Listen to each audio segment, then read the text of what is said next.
نحمدہ و نصلی علی رسولہ الکریم اما بعد اعوذ باللہ من الشیطان الرجیم بسم اللہ الرحمن الرحیم رب اشرح لی صدری ویسر لی امری واحلل عقدۃ من لسانی یفقهوا قولی رب زدنی علما رب زدنی علما رب زدنی علما۔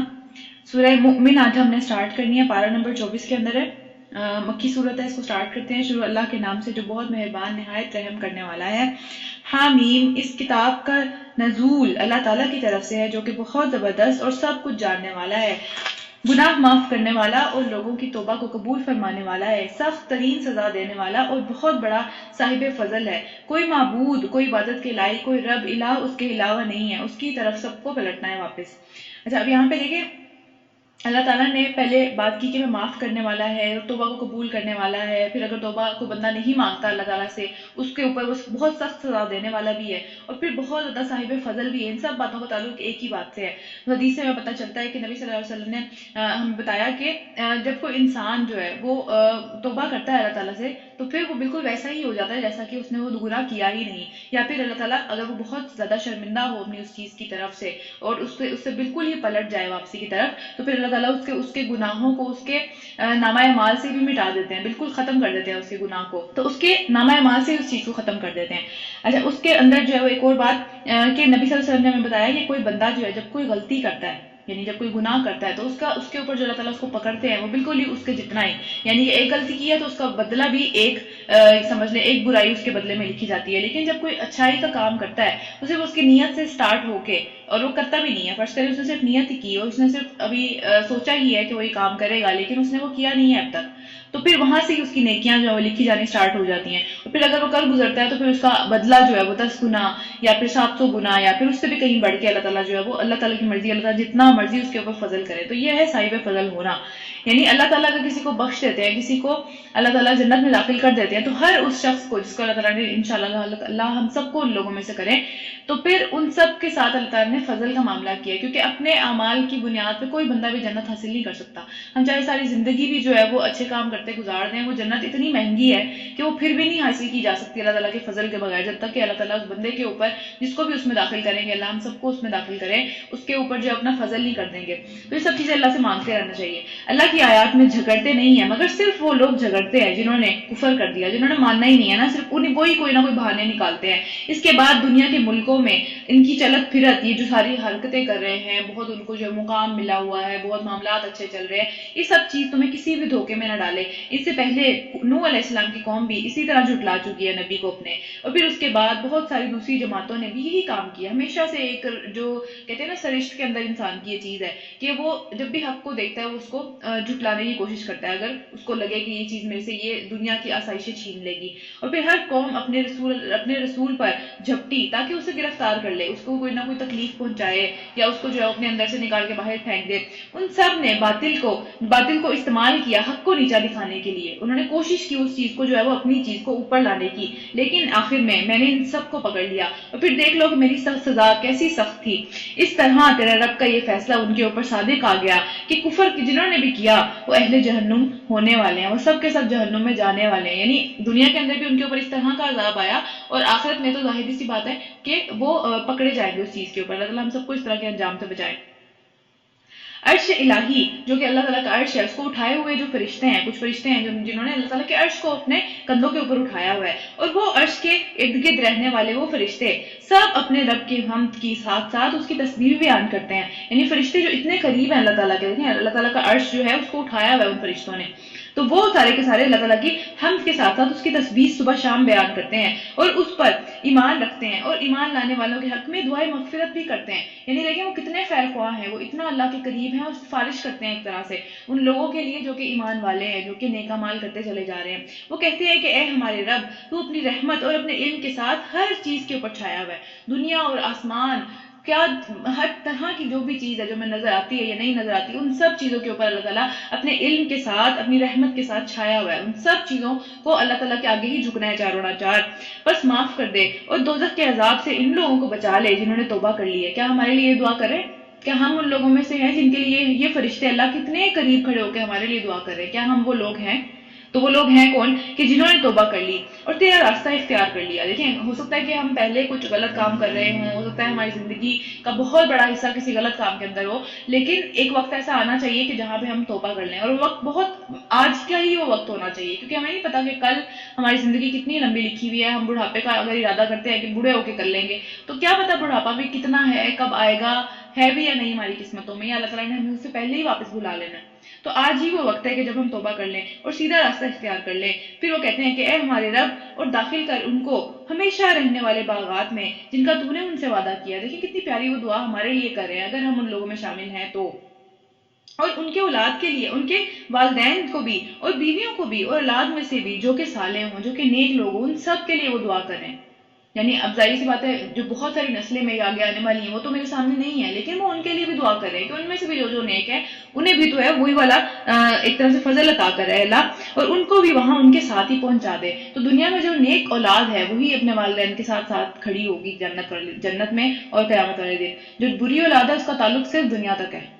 تو یہ چیز انسان کو پہلے سوچنی چاہیے کہ ہمارا یہ رشتہ ہے، ہم اس رشتے کو کتنا آگے تک لے کے جانا چاہتے ہیں. ہم چاہتے ہیں کہ یہ ہمیشہ ہمارے ساتھ رہے، یا صرف یہ دنیا کے لیے ہی ہے، اور دنیا میں ہی ہم نے اس کو خرچ کر دیا، دنیا میں ہی وہ لگا کے، دنیا کی تعلیم کے پیچھے ہی بھگا کے، دنیا کے آگے پیچھے ہی کر کے اس کو یہیں ختم کر کے یہیں چھوڑ کے چلے گئے. یہ ہم نے سوچنا ہے کہ ہم نے اپنی اولاد کے ساتھ کیا کرنا ہے، اس کو آگے تک لے کے جانا ہے، یا پھر اس کو جو ہے وہ یہیں کے لیے ہی ہے، وہ ہمارے لیے. تو اس کی تربیت اس طریقے سے پھر کرنی پڑے گی. اچھا اس کے بعد کیا ہے؟ پھر وہ کہتے ہیں کہ بلا شبہ آپ ہر چیز کے اوپر قادر ہیں اور ہر چیز کی حکمت بھی آپ کے پاس ہے، اور بچا دے ان کو ان برائیوں سے جس کو تو نے قیامت کے دن برائیوں سے بچا دیا، اس پر تو نے بہت ہی بڑا رحم کر دیا. اور یہی سب سے بڑی کامیابی ہے کہ انسان اس دن بچ جائے. یہ دنیا کی کامیابیاں اس پہ ہم جشن بھی مناتے ہیں، ایک دن مناتے ہیں، 2 دن مناتے ہیں. آپ سوچیں کہ کوئی ایسی کامیابی، کوئی ایسی اچیومنٹ ہماری زندگی میں نہیں ہے جس پہ ہم پوری زندگی جو ہے وہ جشن مناتے رہیں. ایسی کوئی چیز نہیں ہے ہماری زندگی میں. لیکن یہ جنت کے جو اس وہاں تک پہنچ گیا، اللہ ہم سب کو ان لوگوں میں سے کریں جو وہاں تک پہنچ گیا، وہ ساری زندگی آگے جتنی زندگی ہے اس میں وہ جشن ہی مناتے رہیں گے، اس میں وہ الحمدللہ ہی بولتے رہیں گے کہ اللہ آپ کو شکر ہے کہ آپ نے یہاں پہنچا دیا ہمیں آپ نے بدترین جو سمجھ لیں برائی ہے، بدترین بری جگہ ہے وہاں پہ نہیں پہنچایا آپ نے ہمیں. تو حدیث سے ہمیں پتہ چلتا ہے کہ نبی صلی اللہ علیہ وسلم نے ہمیں بتایا کہ مجھے یہ اجازت دی گئی ہے کہ عرش اٹھانے والے جو فرشتے ہیں ان کے بارے میں تمہیں ان میں سے کسی ایک کے بارے میں تمہیں بیان کروں کہ وہ کون ہے، کیسے ہیں وہ فرشتے. اور عرش کیونکہ اللہ تعالیٰ کی سب سے بڑی مخلوق ہے، مخلوقات میں سے سب سے بڑی مخلوق جو ہے نا اللہ تعالیٰ کی، جو اللہ تعالیٰ نے پیدا کی ہے، وہ عرش ہے. اس سے زیادہ بڑی مخلوق کوئی نہیں ہے اللہ تعالیٰ کی. عرش سب سے بڑی مخلوق ہے، اور اس کے بارے میں اس کو جن فرشتوں نے اٹھایا ہوا ہے اس کے بارے میں نبی صلی اللہ علیہ وسلم نے ہمیں بتایا کہ ان کی کانوں کی لو، یعنی کہ جو کان ہے نا ہمارا، کان اور کندھے کے درمیان میں جو گردن کا فاصلہ ہوتا ہے، ظاہر ہمارا تو چھوٹا سا ہے، اتنا سا فاصلہ ہے، لیکن ان کی جو کانوں کی لو ہے اور کندھوں کے درمیان میں فاصلہ ہے وہ 700 سال کے برابر ہے. 700 سال کی مسافت ہے. 700 سال ایک بندہ سفر کرے پھر وہ وہاں تک پہنچ سکتا ہے. ان کی گردن اتنی لمبی ہے. تو آپ سوچیں عرش کتنا بڑا ہوگا. اور عرش اللہ تعالیٰ نے کہاں بنایا ہوا ہے؟ جو ہماری جنت ہے جس سے ہم دعا مانگتے ہیں، جنت الفردوس کی، ہمیشہ جنت الفردوس کی دعا مانگنی چاہیے. اس سے نیچے کسی چیز کی دعا نہیں مانگنی چاہیے، صرف جنت الفردوس کی، کیونکہ وہ سب سے اونچا درجہ ہے جنت کا. اور اس سب سے اونچے درجے کے اندر سے ساری نہریں، 4 نہریں ہیں جو جنت کی، وہ نکلتی ہیں، وہ نیچے والوں کو سب کو وہیں سے پہنچتی ہیں. اور اس کے اوپر جو ہے اللہ تعالیٰ نے پانی بنایا ہوا ہے، اور اس پانی کے اوپر اللہ تعالیٰ کا عرش ہے. تو ہم سوچیں کہ کتنی بڑی بڑی کہاں ہے اللہ تعالیٰ، کتنے اونچے ہیں، کتنے بلند ہیں، کتنے بڑے ہیں. وہ عرش ہر چیز کو ڈھانپا ہے اس عرش نے، وہ اتنا بڑا ہے. سارے 7 آسمان اور ساری زمین کی جتنی چیزیں ہیں ان سب کے اوپر سایہ وہ عرش کا ہے. وہ اتنا بڑا عرش ہے، اور اس کے اوپر اللہ کتنا بڑا ہے ہم سوچ بھی نہیں سکتے اس چیز کو. تو پھر اس چیز کو جو ہمیشہ اپنے ذہن میں رکھنا ہے. اچھا اس کے بعد یہ فرشتے جو ہمارے لیے دعائیں کر رہے ہیں کہ بھئی یہ لوگ جو کہ ایمان لے کے آئے اور انہوں نے جو ہے وہ اپنے اعمال سیدھے کر لیے، اللہ کی راہ کے اوپر آ گئے، یہ تو وہ لوگ ہیں جو کہ جنرلی وہ سب کے لیے دعا کرتے ہیں. اور فرشتے کن کن لوگوں کے لیے دعا کرتے ہیں؟ پہلی بات یہ کہ وہ لوگ جو کہ نماز کے بعد بھاگتے نہیں ہیں اپنی جائے نماز سے اٹھ کے فوراً سے پہلے، ٹھیک ہے، جو نماز کے بعد کے اذکار ہیں بہت سارے ہیں، ہم نے پہلے ڈسکس بھی کیے تھے، لیکن ان کو جو ہے وہ سکون سے بیٹھ کے نماز جائے نماز سے بیٹھ کے جتنی دیر تک وہ بندہ جائے نماز سے بیٹھ کے اذکار پڑھتا رہتا ہے، جو بھی دعائیں کر رہا ہے کچھ بھی کر رہا ہے وہ اس کے لیے دعا مانگتے رہتے ہیں فرشتے. اور پھر اللہ جو وہ کیا دعا مانگتے ہیں کہ اللہ تعالیٰ اس کو بخش دے اور اس کے اوپر رحم فرما. اور پھر دوسری چیز، اگر کوئی بندہ باوضو ہو کے سوتا ہے، وضو کر کے سوتا ہے رات کو، تو ایک فرشتہ اس کے ساتھ اس کے یعنی بستر کے اندر جو ہے وہ رات گزارتا ہے، اور پھر وہ اس کے لیے جب جب اس کی آنکھ کھلتی ہے وہ اللہ تعالیٰ سے دعا مانگتا ہے، اللہ تعالیٰ اس کو بخش دے، یہ رات کو باوضو ہو کے سویا، اس کو تو بخش دے۔ اور پھر اسی طرح اگر ہم کسی بیمار کی عیادت کرنے کے لیے جاتے ہیں، کوئی بیمار ہے، ہمیں پتہ چلا کہ وہ بیمار ہے، تو پھر ہم اس کی عیادت کرنے کے لیے گئے، اس کا حال پوچھنے کے لیے گئے، یا پھر ہم نے اس سے جو ہے وہ اس کی تھوڑی تیمارداری، اس کو بہتر خیال رکھنے کے لیے ہم نے کچھ کام کیا، تو پھر جب اگر ہم صبح کے ٹائم گئے ہیں نا، تو فرشتے صبح سے لے کے شام تک ہمارے لیے 70,000 فرشتے دعا مانگتے ہیں کہ اللہ تعالیٰ اس کے لیے آسانی کر دے، اس کو جو ہے وہ بخش دے، اس کے اوپر رحم فرما۔ اور پھر اگر ہم رات میں گئے ہیں تو وہ صبح تک ہمارے لیے 70,000 فرشتے دعا کرتے ہیں۔ تو یہ اتنا بڑا کام ہے، چھوٹی سی بات نہیں ہے، کسی کا حال پوچھنا، کسی کا جو ہے وہ تیمارداری کرنا، کسی بیمار کی جو ہے وہ طبیعت پوچھنا، کیونکہ یہ سب چیزیں نا، بیمار انسان اگر ہوتا ہے تو وہ پھر وہ تھوڑا کمزور ہو جاتا ہے ایموشنلی بھی، اس کو لگتا ہے کہ بھئی وہ کمزور ہے، وہ کس طرح کی مصیبت میں پھنس گیا، اس کو تسلی کی ضرورت ہوتی ہے ایک، تو وہ دینا بہت بڑی بات ہے، ایک چھوٹی سی بات نہیں ہے۔ اس کے علاوہ لوگوں کو خیر کی بات سکھانا، لوگوں کو اچھی بات سکھانا، اس کے لیے اللہ تعالیٰ کے نبی نے ہمیں یہ بات بتائی کہ اس کے لیے اللہ تعالیٰ جو ہے اس کے اوپر سلامتی بھیجتے ہیں، جس طرح درود و سلام اس کے اوپر بھیجتے ہیں، درود تو نہیں، درود تو نبی صلی اللہ علیہ وسلم کے اوپر بھیجتے ہیں، بہرحال لفظ ایک ہی استعمال ہوتا ہے، صلات کا لفظ استعمال ہوتا ہے، تو اچھا وہ اس کے لیے جو ہے وہ اچھائی اس کے لیے جو ہے وہ اس کی طرف بھیجتے ہیں۔ اور پھر سارے فرشتے اور سارے اہل زمین کے اوپر جتنی بھی مخلوقات ہیں، ہم دیکھتے ہیں نہیں دیکھتے وہ ایک الگ بات ہے، ساری مخلوقات اور آسمان کی ساری مخلوقات، حتیٰ کہ چونٹیاں بھی اپنے بلوں کے اندر، جہاں پہ چونٹیاں رہتی ہیں نا، جہاں پہ ان کا گھر ہوتا ہے، وہ بھی اس کے لیے، اور مچھلیاں سمندروں کے اندر اس کے لیے دعائیں مانگتی ہیں، اس بندے کے لیے جو کہ دوسروں کو اچھی بات بتاتا ہے، خیر کی بات بتاتا ہے، وہ کوئی بھی ہو سکتا ہے، وہ ضروری نہیں ہے کہ ہم جو ہے نا وہ ایک پورا اس طرح کا نظام بنائیں اور اس کے اندر جو ہے وہ جا کے کوئی خیر کی بات بتائیں۔ ہم اپنے بچوں کو بتا رہے ہیں، ہم اپنے دوستوں کو بتا رہے ہیں، ہم اپنے بہن بھائی کو بتا رہے ہیں، اپنے ماں باپ کو بتا رہے ہیں، کسی کو بھی ہم کچھ بھی اچھی بات بتا رہے ہیں، تو پھر اس کے لیے وہ فرشتے یا وہ ساری کی ساری مخلوقات دعائیں مانگ رہے ہوتے ہیں اس چیز کے لیے، خیر کی۔ اور پھر ہمیں چاہیے کہ پھر ہم خیر جو ہے وہ پھیلاتے رہیں اس طریقے سے نا، تاکہ یہ دعائیں ہمارے لیے چلتی رہیں، ہر مخلوق کی دعا ہمارے لیے چلتی رہے، ہر مخلوق ہمیں جانتی ہے، اگر ہم اچھا کام اللہ تعالیٰ کی راہ میں کر رہے ہوتے ہیں نا، تو دنیا کی ہر مخلوق ہمیں جانتی ہوتی ہے، وہ ہمارے لیے دعا مانگ رہی ہوتی ہے۔ تو اس لیے یہ بہت چھوٹی سی بات نہیں ہے کوئی بھی، یہ بہت بڑی بات ہے، اور اس کے لیے کوشش کرتے رہنا چاہیے، خیر کی جو ہے وہ کنجیاں بن جانا چاہیے، خیر کی چابیاں بن جانا چاہیے، کہ ہم جہاں جائیں وہاں پہ خیر کا دروازہ کھلے، ٹھیک ہے، تو شر کی کنجیاں نہیں بننا چاہیے۔ اسی طرح سحری کرنے والوں کے لیے، جو سحری کر کے اٹھتے ہیں اس ٹائم پہ اور اٹھ کے سحری کرتے ہیں، یہ نہیں کہ 8 پیرا روزہ رکھ لیا کہ یار اب کیا کھائیں، چھوٹا سا بھی، جیسے پانی پیا، کھجور کھا لی، اس وقت جو اٹھتے ہیں سحری کرنے والوں کے لیے بھی جو فرشتے ہیں وہ سفارش کرتے ہیں اللہ تعالیٰ کے ہاں۔ اور اسی طرح کسی کی غیر موجودگی میں اس کے لیے دعا کرنے والے کے لیے پھر ایک فرشتہ اس کی وہ دعا سنتا ہے اور وہ کہتا ہے کہ اللہ تعالیٰ اس کو بھی یہ چیز عطا کر، جو اپنے بھائی کے لیے مانگ رہا ہے، یہ اس کے لیے بھی اسی چیز میں سے حصہ دے اس کو بھی نا۔ تو یہ ساری چیزیں جس سے فرشتے ہمارے لیے بھی دعا کرتے ہیں، تو فرشتوں کی دعائیں ظاہر سی بات ہے وہ بالکل پاک ہیں، وہ اللہ کے اتنے قریب ہیں، ان سے ہمیں دعائیں لینی چاہیے اور وہ کام کرنے چاہیے جس سے وہ ہمارے حق میں دعا کرے۔ چلو رکو نمبر 2 سورہ مومن کا چل رہا ہے۔ جن لوگوں نے کفر کیا ہے، قیامت کے روز ان کو جب پکارا جائے گا تو پھر ان سے کہا جائے گا کہ آج تمہیں جتنا شدید غصہ اپنے اوپر آ رہا ہے نا، یعنی ایک ریگریٹ ہو رہا ہے کہ ہم پیچھے کیا کر کے آئے ہیں، یا یہ ہم ایسا نہیں کرنا چاہیے تھا، اتنا غصہ تمہیں آ رہا ہے اپنی ذات کے اوپر، اپنی پوری زندگی کے اوپر، تو اس سے زیادہ غصہ اللہ کو تم پر آیا اس وقت جبکہ تمہیں ایمان کی طرف بلایا جاتا تھا اور تم انکار کر دیتے تھے، منہ موڑ کے بھاگ جاتے تھے اس وقت کہ ہم نے نہیں سننا۔ اس سے زیادہ غصہ اللہ تعالیٰ کو تمہارے اوپر تھا جتنا کہ تمہیں آج اپنے اوپر آ رہا ہے کہ ہم نے کیا چیز کھو دی، ہم نے کیا جنت کو دیکھیں، یہ سارے وہ لوگ جو کہ جن کو ہم دنیا میں حقیر سمجھتے تھے وہ سب کے سب جنت میں چلے گئے اور آج میں رہ گیا، خدا نہ خواستہ، اللہ نہ کرے کوئی بھی ہم میں سے ایسا ہو جو کہ اس پچھتاوے کے اندر ہو، تو پھر کتنا غصہ آئے گا اپنی پوری زندگی کے اوپر۔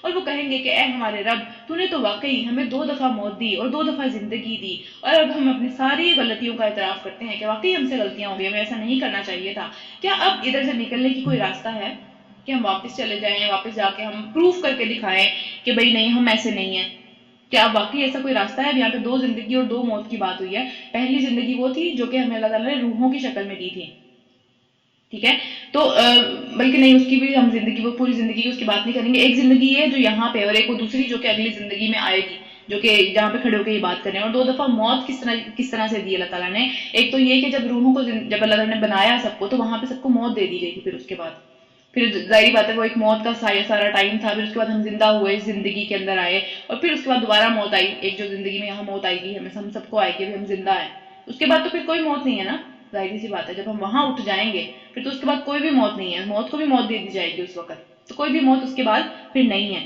تو تو وہ یہ دو زندگیاں اور دو موتوں کی بات ہو رہی ہے کہ ہاں واقعی وہ سب باتیں سچی ہو گئی. جس طرح کہ ہم نے پڑھا ہے نا کہ مکی صورتوں کے اندر ہمیشہ یہی والی بات ہو رہی ہوتی ہے کہ وہ لوگ کہتے ہیں کہ کس طرح اللہ تعالیٰ زندہ کھڑا کر دیں گے, کیسے زندہ کر دیں گے, کیسے زندگی دے دیں گے, جب ہم ہڈیوں کا پنجر بن جائیں گے, جب ہمارا کوئی نام و نشان ہی نہیں رہے گا, ہم کیسے زندہ کر دیے جائیں گے. تو وہاں اپنے منہ سے کہیں گے کہ ہاں واقعی آپ نے ہمیں زندہ کھڑا کر دیا, آج ہم زندہ ہو گئے کھڑے.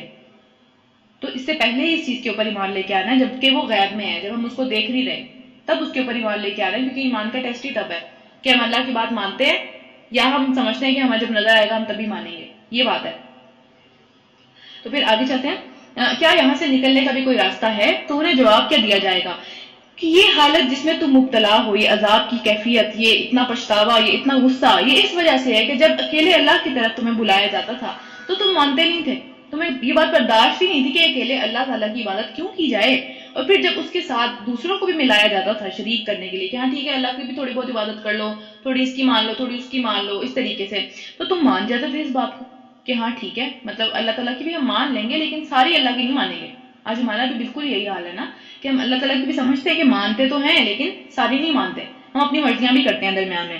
تو اب فیصلہ اللہ کے ہاتھ میں ہے جو کہ بہت زیادہ بلند عالی شان ہے, اور پھر وہی ہے جو تم کو اپنی زیادہ نشانیاں دکھاتا ہے اور آسمان سے تمہارے لیے رزق نازل کرتا ہے, یعنی بارش کی شکل میں. اور پھر ان نشانیوں کے دیکھنے کے بعد سبق صرف وہی لوگ لے سکتے ہیں جو کہ اللہ کی طرف رجوع کرنے والے ہوں, جو اللہ کی طرف پلٹنے والے ہوں, جو اللہ سے معافی مانگنے والے ہوں, جن کے دل نرم ہوں, صرف وہی سبق لے سکتے ہیں. ہر بندے کے لیے قرآن کے اندر جو ہے وہ سبق نہیں ہے. جس بندے کے دل میں ٹیڑھ ہے, جس بندے کے دل پہ جو ہے وہ مہر لگی ہوئی ہے, وہ قرآن کے اندر سے کوئی نہ کوئی ایسی بات نکال کے لے کے آئے گا جس پہ اعتراض کرے گا وہ, یا جس کے اوپر جو ہے وہ کسی نہ کسی طریقے سے ٹیڑھ نکال کے لے کے آئے گا. لیکن جو ہدایت لینا چاہتے ہیں ان کے دلوں کے اندر ہدایت کی طلب پہلے سے موجود ہوتی ہے.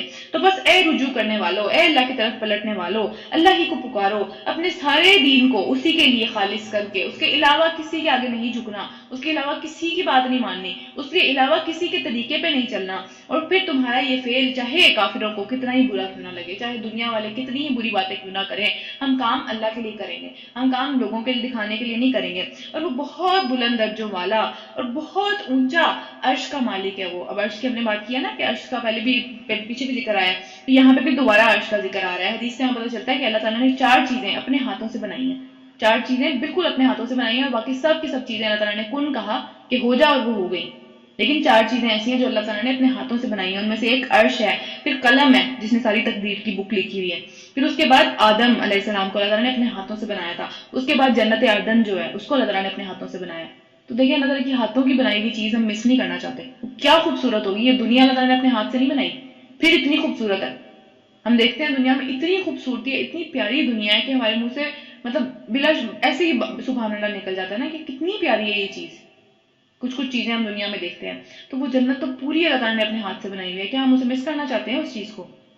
اچھا, اس کے علاوہ 7 آسمانوں کے اوپر ابھی ہم نے بات کی ہے کہ پانی ہے, اس کے اوپر اللہ تعالیٰ نے پانی بنایا ہوا ہے. ہمیں تو یہ بھی نہیں پتا کہ پہلا آسمان کہاں ختم ہو رہا ہے, لیکن اس کے اوپر 7 آسمان ہیں, اور 7 آسمانوں کے اوپر اللہ تعالیٰ نے کہیں پانی بنایا ہوا ہے, اور اس پانی کے اوپر اللہ تعالیٰ کا عرش ہے. اور اس کے بعد جنت جو ہے, ہم نے پہلے بھی پڑھا کہ جنت الفردوس کے اوپر اللہ تعالیٰ کا عرش ہے, اور جنت کے 100 درجے ہیں, اور ہر درجہ جو ہے وہ دوسرے درجے سے اتنا دور ہے کہ جیسے کہ 100 سال کا فاصلہ ہو. 100 سال ایک بندہ سفر کرتا رہے تو دوسرے درجے پہ پہنچے, پھر 100 سال سفر کرے تو تیسرے پہ پہنچے, پھر 100 سال جو ہے وہ سفر کرے پھر چوتھے درجے پہ پہنچے. اس طرح سے فاصلہ ہے. وہ سوچے کتنی اونچائی پہ ہم جا رہے ہیں, ابھی ہم سوچ بھی نہیں سکتے. 7 آسمانوں کے اوپر کی بات ہے, ابھی ہم پہلے آسمان سے بھی نیچے ہیں, پتہ نہیں ہم کہاں ہیں. تو یہ سارا معاملہ ہے. اور اس کے بعد پھر جنت الفردوس ہے آخری درجے کے اوپر, یعنی کہ آپ سمجھ لیں سب سے اونچے درجے کے اوپر جنت الفردوس ہے, جہاں سے ساری نہریں نکلتی ہیں جنت کی. اور وہاں سے اوپر پھر وہ پانی ہے, اور وہاں سے اوپر جو ہے وہ اللہ تعالیٰ کا عرش ہے. آپ سوچیں کدھر ہے اللہ تعالیٰ, اور ہم کتنے اونچے ہیں اللہ تعالیٰ, اور ہم کس طرح اللہ تعالیٰ کی بات کرتے ہیں. ہم ایسے ٹریٹ کرتے ہیں جیسے ہمارا کوئی فرینڈ ہے, یا ہم کوئی بہت چھوٹی سی کسی چیز کی بات کر رہے ہیں. اللہ تعالیٰ بہت اونچے ہیں, بہت بڑے ہیں اللہ تعالیٰ. تو اس لیے ان کا جو ایک وحشت دل کے اندر آنی چاہیے نا کہ ہم کس کی بات کریں, کس نے مجھے اپنا غلام بنایا ہوا ہے, تو وہ پھر اسی حساب سے آئے گی جب ہم دیکھیں گے اس چیز کو. اچھا, اور عرش کے اوپر اللہ تعالیٰ کے پاس ایک کتاب بھی موجود ہے. وہ کون سی کتاب ہے؟ وہ لوح محفوظ ہے, جس کے اندر ساری چیزیں لکھی ہوئی ہیں, جس کے اندر ساری کی ساری, جس کے اندر سے یہ کتاب بھی آئی ہے, یہ قرآن بھی اسی کے اندر سے آیا ہے ہمارے پاس. اللہ نے اپنے پاس سے ہمیں یہ چیز دی ہوئی ہے, اور ہم اس کی کتنی زیادہ سمجھنا ناشکری کرتے ہیں کہ اللہ تعالیٰ نے وہ جو کتاب قلم کو حکم دیا لکھنے کا اور خود لکھوائی وہ ساری کی ساری کتاب، اس میں سے یہ حصہ ہے قرآن کا جو ہمارے پاس آیا ہوا ہے، اسی میں سے ہے یہ پیورلی اللہ تعالیٰ کے ورڈز ہیں جو ہم پڑھ رہے ہیں. لیکن ہم اتنی ناشکری کرتے ہیں کہ ہمارے سارا ٹائم جو ہے وہ بس الماریوں میں بند پڑا رہتا ہے یہ قرآن. ہم نہ اس سے فائدہ اٹھاتے ہیں، نہ اس سے جو ہے اپنی زندگی کا کوئی معاملہ نکالتے ہیں، کچھ نہیں کرتے، ہم اس کا حق ہی نہیں ادا کر پاتے نا. تو یہ کوئی طریقہ نہیں ہے پھر اس کا شکر ادا کرنے کا ایک طرح سے. تو پھر کیا کہ اللہ تعالیٰ نے کہا، اچھا عرش کی ہم بات کر رہے تھے، پھر اپنے بندوں میں سے اللہ تعالیٰ جس پر چاہتا ہے اپنے حکم سے روح نازل فرماتا ہے. روح یہاں پہ جو ہے حضرت جبرائیل کو بات کی گئی ہے، یعنی کہ حضرت جبرائیل کا کام تھا وہی نازل کرنا. تو وہی جو ہے وہ اللہ تعالیٰ جس پہ اوپر چاہتے ہیں وہ نازل کر دیتے ہیں. وہ ہماری مرضی سے نہیں ہوتا کہ ہم چوز نہیں کریں گے کہ کون سا بندہ جو ہے وہ رسول بن کے آئے گا. اللہ تعالیٰ نے جس کو چاہا اس کو رسول بنا دیا تاکہ وہ ملاقات کے دن سے یعنی قیامت کے دن سے لوگوں کو خبردار کرے، لوگوں سے پہلے ہی سنبھل جائیں. اور وہ دن جب کہ تمام لوگ بے پردہ ہو جائیں گے، ہر چیز کھل کے سامنے آ جائے گی، اللہ سے ان کی کوئی بات چھپی ہوئی نہیں رہے گی. اس روز ان سے پکار کر پوچھا جائے گا کہ آج بادشاہی کس کی ہے، آج کہاں ہے وہ سارے شریک، آج کہاں ہے وہ تمہارا تکبر اور غرور کہ تم بڑے ہو. پھر سارا عالم، پوری دنیا کے لوگ پکار اٹھیں گے کہ اللہ کی ہی جو کہ سب پر غالب ہے، سب اکیلا ہے، وہ کوئی اس سے زیادہ اس کا شریک نہیں ہے، کوئی اس کے ساتھ بادشاہی میں جو ہے وہ شامل نہیں ہے. کہا جائے گا کہ آج ہر شخص کو اس کی کمائی کا بدلہ دے دیا جائے گا جو کہ اس نے کی تھی. آج کسی کے اوپر کوئی ظلم نہیں کیا جائے گا اور اللہ حساب دینے میں بہت تیز ہے. حدیث میں پتہ چلتا ہے کہ اللہ کے نبی نے ہمیں بتایا کہ اے میرے بندو، یہ تمہارے اللہ تعالیٰ فرمائیں گے، حدیث قدسی ہے. حدیث قدسی وہ حدیث ہوتی ہے جو کہ اللہ تعالیٰ کی بات نبی صلی اللہ علیہ وسلم جو ہے وہ نقل کر کے ہمیں بتا رہے ہیں کہ اللہ تعالیٰ یہ فرمائیں گے، اللہ تعالیٰ نے یہ کہا ہے. تو وہ کیا ہے کہ اے میرے بندو، تمہارے یہ اعمال جن کا میں تمہیں پورا پورا بدلہ دے دوں گا، اب جو تم میں سے اپنے اعمال سے بہتر پائے، یعنی کہ تم نے اتنے اعمال نہیں کیے تھے لیکن اچھا بدلہ مل گیا، تو پھر اس کو چاہیے کہ اللہ کا شکر ادا کرے. اور جو بندہ جو ہے وہ کچھ بھی نہ پائے، یعنی اس کو نہیں ملا کچھ بھی، تو پھر وہ اپنے اعمال کو دیکھے، کیونکہ وہ کچھ لے کے ہی نہیں آیا، اس نے کچھ کیا ہی نہیں ہے، تو پھر کیا دے اسے؟ کچھ بھی نہیں دیا جا سکتا نا. تو بدلہ تو اسی چیز کا ملنا ہے جو کہ اس نے کمایا تھا. بار بار بار بار ہم یہی دیکھتے آ رہے ہیں کہ ہر اس چیز کا بدلہ ملے گا جو کہ دنیا میں کر کے آئے ہیں. تو یہ نہیں ہے کہ یار میں یہاں پیدا ہو گیا، میرا یہ جو ہے وہ تعلق ہے یا میرا فلاں بندے سے تعلق ہے تو میرا جو ہے وہ ہو جائے گا معاملہ کلیئر. ایسا نہیں ہے. آپ نے جو کیا ہے اس کا جو ہے وہ بدلہ ملے گا. اس کے اوپر اللہ تعالیٰ کا احسان ہے، اللہ تعالیٰ فضل کر دیں، ہمیں معاف کر دیں، وہ اللہ تعالیٰ کی مرضی ہے. لیکن جب تک ہم کام نہیں کریں گے، جب ہم اپنا جو ہمارا کام ہے، جو ہماری ذمہ داری ہے وہ پوری نہیں کریں گے، تو پھر کس طریقے سے اللہ تعالیٰ سے امید لگائیں؟ ابھی تو ہم یہاں پہ پتہ بھی چل گیا کہ جس کو نہیں ملے گا وہ پھر اپنے اعمال کو دیکھے، اس کے پاس واقعی کچھ نہیں تھا، اس کے پاس پوری زندگی میں اس نے کچھ کیا ہی نہیں، یا اگر کیا تو شاید دکھاوے کے لیے کیا، دوسروں کو دکھانے کے لیے کیا، اللہ کے لیے کچھ نہیں کیا. کیونکہ اللہ سے وہی چیزیں قبول کرتا ہے جو کہ خالص اس کے لیے کی جاتی ہیں. تو یہ چیزیں ہمیں پہلے دیکھنی پڑیں گی. اے نبی صلی اللہ، اچھا آگے چلتے ہیں. اور اللہ حساب لینے میں بہت تیز ہے، اللہ تعالیٰ کو دیر نہیں لگتی ہے کام کرنے میں. پھر اے نبی صلی اللہ علیہ وسلم ڈراؤ ان لوگوں کو جو اس دن سے جو کہ بہت قریب آ لگا ہے، بہت پاس آ گیا ہے وہ دن، کب سے دنیا چل رہی ہے نا. تو جب کلیجے منہ کو آ رہے ہوں گے، ایسا ڈر لگے گا. کبھی کسی کو اتنا ڈر لگا کہ یار ایسا لگا کہ جیسے دل منہ میں آ گیا، دل منہ میں دھڑک رہا ہے، ایسا لگتا ہے کبھی اتنا ڈر لگے. اور پھر لوگ چپ چاپ غم کے گھونٹ جو ہے وہ پی رہے ہوں گے، بہت زیادہ تکلیف میں ہوں گے، بہت غم ہوگا انہیں، بہت پچھتاوا ہوگا، اور ظالموں کا کوئی بھی دوست نہیں ہوگا، اور نہ ہی کوئی سفارش کرنے والا جس کی کہ کوئی بات مانی جائے، کوئی ایسا بندہ نہیں ملے گا. اور پھر اللہ نگاہوں کی چوری تک سے واقف ہے. انسان نگاہوں سے جو خیانتیں کرتا ہے، نگاہوں کی جو ساری کی ساری باتیں جو کہ صرف نظروں کے اندر ہوتی ہیں، اللہ تعالیٰ ان سب چیزوں سے واقف ہے، اور وہ دلوں کے راز تک جانتا ہے جو دلوں کے اندر باتیں ہیں. اب یہاں پہ جو ہے وہ ابن عباس جو تھے انہوں نے ہمیں بتایا اس آیت کی جو ہے وہ تفسیر کے اندر، انہوں نے کہا کہ اس سے مراد وہ شخص ہے کہ جو لوگوں کے ساتھ بیٹھا ہوا ہے، اور جب کوئی عورت وہاں سے گزرتی ہے تو وہ چھپ کے اسے دیکھتا ہے، اور جب اس کے دوست، اس کے ارد گرد کے لوگ اس کو دیکھنے لگتے ہیں تو وہ فٹافٹ اپنی نظریں نیچے کر لیتا ہے. اور پھر اس کے بعد جب اس کے دوست دوسری طرف نظر کر لیتے ہیں تو وہ دوبارہ اس کو دیکھتا ہے، اس عورت کو. تو یہ نگاہوں کی سمجھنے کی خیانت ہے، یہ نگاہوں کی چوری ہے کہ لوگوں سے تو ڈر ہے، اللہ سے ڈر نہیں ہے. ہم بھی کرتے ہیں نا ایسی چیزیں کہ بہت ساری ایسی چیزیں دیکھتے ہیں، بہت ساری ایسی چیزیں جو ہے وہ آنکھوں سے کر رہے ہوتے ہیں. ظاہر دلوں کے جو معاملات ہیں، جو بھی چیزیں چل رہی ہوتی ہیں، وہ ہر ایک کو اپنے اپنے پتہ ہوتی ہے کیا ہو رہا ہے. ٹھیک ہے، تو یہ ساری کی ساری معاملات جو ہیں اللہ تعالیٰ ان سب چیزوں سے واقف ہے. اور اس کے بعد ابن عباس نے ہمیں بتایا کہ اللہ سبحانہ تعالیٰ وہ بھی جانتا ہے جو کہ آنکھوں سے کر رہا ہے، اور اس کے دل میں کیا ہے، اس کے دل میں اس آنکھوں کی چوری کے پیچھے اس کے دل میں جو بات ہے نا وہ یہ ہے کہ کاش وہ اس عورت کا وہ حصہ بھی دیکھ سکے جو نظر نہیں آ رہا. دل میں اس کے یہ بات ہے کہ اور بھی مل جائے. دل کی جو چھپے ہوئے راز ہے نا اللہ تعالیٰ ان سے بھی واقف ہے، اور آنکھوں سے جو وہ کر رہا ہے وہ بھی اللہ تعالیٰ اس کو پتا ہے اللہ تعالیٰ کو. تو دیکھیں اللہ تعالیٰ کا علم کتنا زیادہ کامل ہے، پورا ترین اللہ تعالیٰ کا علم ہے. اس سے ڈرنا چاہیے. اللہ کو ہر چیز کے بارے میں پتا ہے. میں آنکھوں سے جو حرکتیں کر رہی ہوں یا میرے دل میں پیچھے سے کیا چیز چھپی ہوئی ہے، اس کے میں دل سے کیا چاہتی ہوں، یہ سب باتیں اللہ تعالیٰ کو پتا ہے. اور ہم دیکھتے ہیں نا ہمارے ارد گرد سوسائٹی میں مرد ہیں اس طرح کے جو کس طرح کی حرکتیں کرتے ہیں. ظاہر ہے وہ منہ سے کچھ نہیں بولتے، لیکن آنکھیں جو ان کا کام کر رہی ہے نا وہ دل کی وجہ سے، اور دل کے اندر کیا چیز ہے وہ بھی اللہ کو پتا ہے. تو اس سے نا ڈرنے والی بات ہے. یہ اللہ تعالیٰ کا علم اتنا زیادہ ہر چیز کے اوپر چھایا ہوا ہے. اور پھر اللہ ٹھیک فیصلہ کر دے گا. رہے وہ جن کو یہ مشرکین اللہ کو چھوڑ کر پکارتے ہیں، وہ کسی چیز کا بھی فیصلہ کرنے والے نہیں ہیں. ان کو نہ پتا ہے نہ ہی وہ فیصلہ کرنے والے ہیں. تو دیکھیں ہم اللہ تعالیٰ کو کس کے ساتھ کمپیئر کر رہے ہیں. ہم اگر اپنے آپ کو اوپر کر دیتے ہیں، اپنے والدین کو اللہ تعالیٰ سے اوپر کر دیتے ہیں، یا پھر کسی اور کو کسی بھی چیز کو ہم اللہ تعالیٰ سے اوپر کر دیتے ہیں، تو ہمیں یہ سوچنا پڑے گا کہ وہ اللہ جو کہ عرش کے اوپر ہے، عرش کہاں ہے، کتنا بڑا ہے. اس کے بعد اللہ کا علم دیکھیں. یہاں پہ علم کی بات ہوئی ہے اللہ تعالیٰ کے علم دیکھیں. اللہ تعالیٰ کی وہ نظروں کی چوری جو کہ ایک سیکنڈ سے بھی کم ٹائم میں ہم نا نظریں پھیر لیتے ہیں فوراً سے. ہمیں خود نہیں پتا لگتا ہم نے کس کو دیکھا تھا کس کو نہیں. اتنی تیزی سے ہم یہ کام کرتے ہیں. لیکن اللہ کو اس کے بارے میں پتا ہے، اور اس کے پیچھے ہمارے دل میں کیا چل رہا ہے یہ بھی پتا ہے.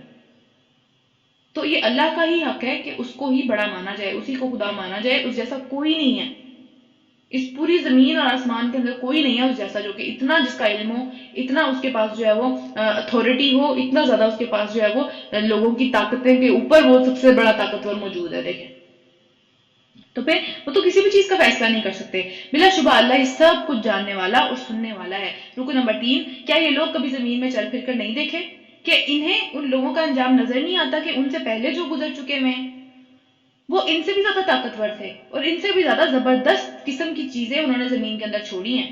بلڈنگز دیکھ لیں، مصر میں دیکھا ہے نا آپ لوگوں نے جو بلڈنگز ہیں فرعون کے زمانے کی، اس جیسی بلڈنگ کوئی نہیں بنا سکا آج تک. زبردست قسم کی ان کی سویلائزیشن تھی، زبردست قسم کے ان کے جو معاملات تھے، لیکن خالی ہیں.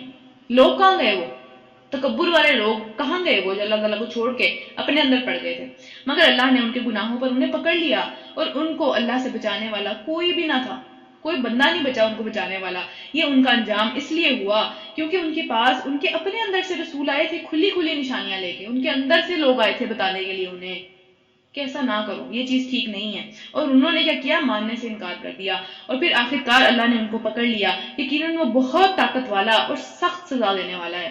جب پکڑنے پہ آتا ہے نا تو سزا بہت سخت ہے، تو اس سے پھر بچنا چاہیے. پھر ہم نے موسیٰ علیہ السلام کو اور فرعون کو اور حامان کو اور قارون کو اپنی طرف سے نشانیوں اور نمایاں جو ایک دلیلوں کے ساتھ بھیجا تھا. یعنی فرعون کے سامنے، فرعون اور حامان اور قارون کے سامنے موسیٰ علیہ السلام کو بھیجا تھا. یہ بہت بڑے بڑے لوگ تھے، بہت زیادہ اللہ تعالیٰ نے ان کو دنیا کے اندر جو ہے وہ چیزیں دی ہوئی تھیں. مگر انہوں نے صاف کہہ دیا کہ یہ تو کوئی جادوگر ہے، جو کہ بہت ہی جھوٹا ہے. عجیب سی بات ہے یہ.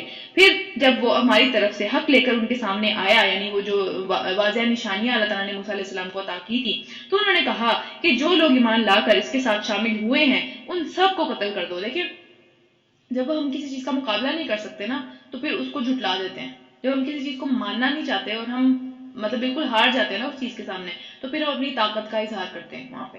تو انہوں نے پھر اپنی طاقت کا اظہار کیا کہ بھئی ہم قتل تو کر سکتے ہیں نا، ماننا تو ہم نے ہے نہیں، تو قتل کرو پھر. تو انہوں نے قتل کیا. پھر تو ان سب کے لڑکوں کو قتل کر دو اور لڑکیوں کو زندہ رہنے دو. مگر کافروں کی یہ چال ناکام ہو گئی، وہ اینڈ میں خود ہی مر گئے. کتنی بری موت مرے. تو اس روز فرعون نے اپنے درباریوں سے کہا کہ چھوڑو مجھے چھوڑ دو، آج میں اس موسیٰ کو قتل کر دوں گا. اور پکار کر دیکھ لے اپنے رب کو کہ کون بچاتا ہے اس کو میرے سے. دیکھیں تکبر کہ میں آج قتل کر دوں گا. میں اس پوری جو بھی نعوذ باللہ وہ کہتا تھا کہ میں اس جگہ کا جو ہے وہ بادشاہ ہوں، میں اس جگہ کا جو ہے رب ہوں، اپنے آپ کو رب العالمین کہتا تھا. وہ شاید کسی کو نہ پتا ہو وہ اپنے آپ کو رب العالمین کہتا تھا. تو پھر اس نے کہا کہ اپنے رب کو یہ پکار کے دیکھ لے کہ مجھ سے کون بچاتا ہے نا اس کو. میں بھی دیکھتا ہوں کون بچاتا ہے.